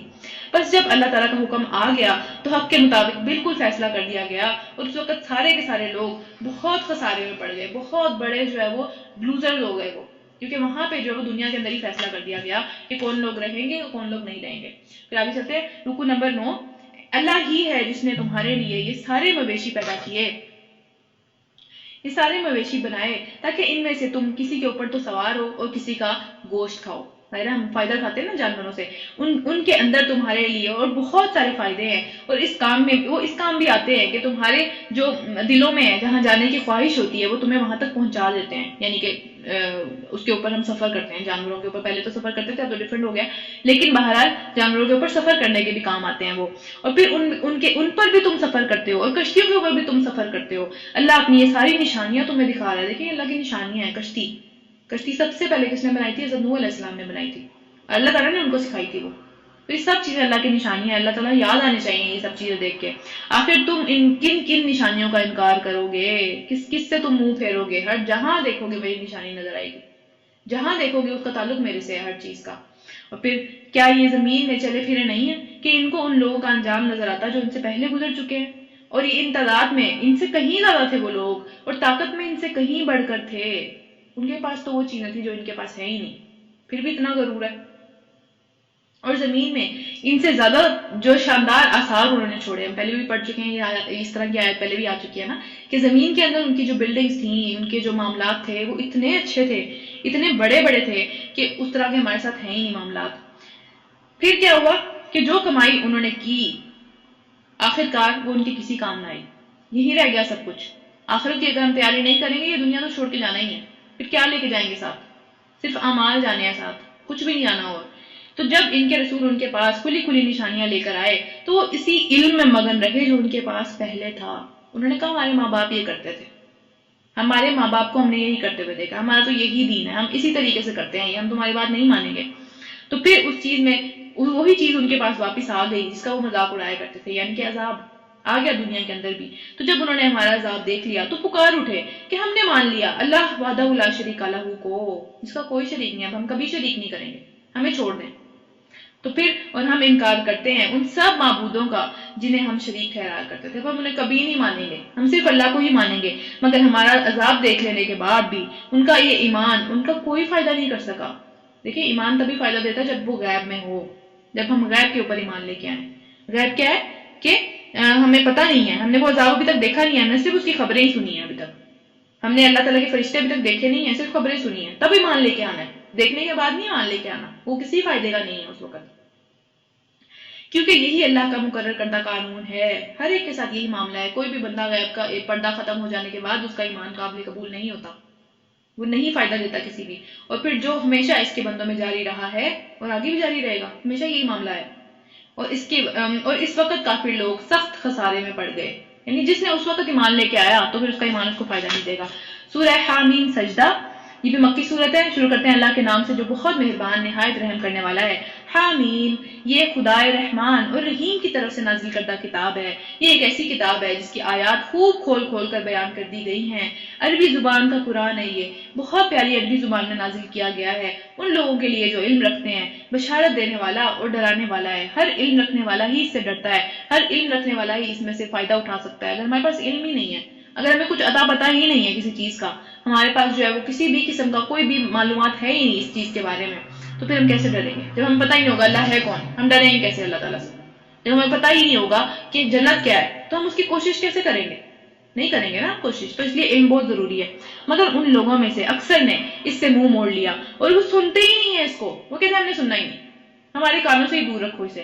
کہتے ہیں کہ جس چیز کی طرف تو ہمیں بلا رہا ہے اس کے لیے ہمارے دلوں کے اوپر غلاف چڑھ گئے ہیں، ہم یہ بات نہیں سنیں گے. ہمارے کان بہرے ہو گئے ہیں اور ہمارے اور تیرے درمیان میں ایک پردہ حائل ہو گیا ہے. تو جو کہتا ہے ہمیں سمجھ میں نہیں آتا، ہم سنتے ہی نہیں ہیں اس چیز کو. یعنی ایک دیکھیں، ایک تو یہ کہ انسان اس کو نہ سنے، اس کو نہ مانے، لیکن ایک یہ کہ اس کے اوپر تکبر کر کے غرور کر کے کہے میں نے سننا ہی نہیں ہے، تو جو مرضی بولتا رہے میں نہیں سنوں گا. یہ تکبر ہے. تو پھر تو اپنا کام کر، ہم اپنا کام کریں گے. اپنے کام سے کام رکھو. ہم بھی دیکھتے ہیں نا، ہم بھی آج سنتے ہیں یہ باتیں. تو یہی باتیں ہمیشہ سے چلتی آ رہی ہیں. اے نبی صلی اللہ علیہ وسلم، ان سے کہو کہ میں تو ایک انسان ہوں تمہارے ہی جیسا، میرے پاس کوئی ایکسٹرا طاقت نہیں ہے سوائے اس کے کہ مجھے وحی دی جاتی ہے کہ اور اس پہ مجھے بتایا جاتا ہے کہ تمہارا خدا تو بس ایک ہی خدا ہے، اور میں نے جو وہاں سے بات سنی ہے میں تمہیں وہی بات سنا رہا ہوں، اپنی طرف سے میں باتیں نہیں کر رہا. لہٰذا تم سیدھے اسی کی طرف رخ اختیار کرو اور اس سے معافی چاہو اپنے سارے کاموں کی. تباہی ہے ان مشرکین کے لیے جو زکوٰۃ نہیں دیتے.